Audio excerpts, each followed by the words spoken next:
Bonjour, comme chaque semaine, voici le Nouvelle Information Ouvrière. Aujourd'hui, le numéro du 25 juillet 2013. À la une, Information Ouvrière titre à propos de l'acte 3 de la décentralisation, Opération Commando à l'Assemblée nationale. Information Ouvrière annonce ses articles en pages 2 et 3 sur la réforme des retraites, où le gouvernement ose parler de justice. Enfin, toujours en page 1, l'annonce des meetings de combat du Parti ouvrier indépendant de la rentrée, Paris 28 septembre, Lille 2 octobre, Dijon 3 octobre, Metz le 11 octobre.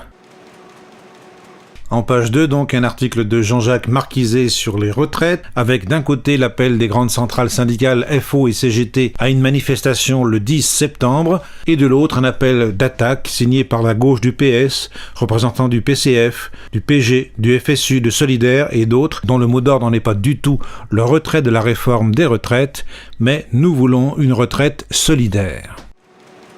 En page 3, des appels unitaires qui se multiplient contre la réforme des retraites et pour son retrait, notamment dans le Gard au plan interprofessionnel, en Charente-Maritime, en Seine-Maritime, à Dieppe, dans l'Oise, à l'Éducation nationale, etc., etc.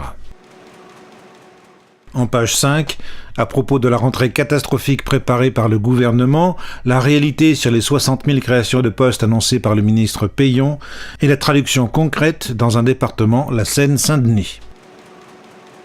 Je vous recommande l'article très intéressant en page 6 de Christian Delépine, délégué CGT à l'usine Fresnor près d'Arras, qui dit « Je persiste à dire que l'État aurait dû nationaliser » et à la lecture de son article, on se dit « En effet ».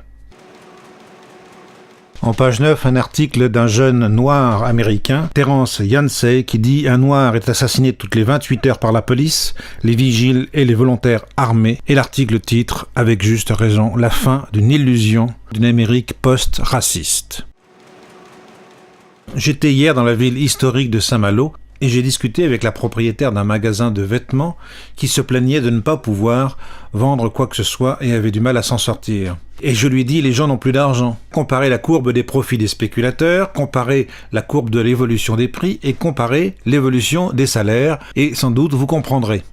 Et je tombe aujourd'hui sur un article d'Information Ouvrière qui cite un économiste de l'Observatoire français des conjonctures économiques et qui dit « La politique de la gauche n'appauvrit pas les riches et en une année, leur fortune a augmenté de 25%. » Et je répète, vous salariés, est-ce que vous avez été augmenté de 25%?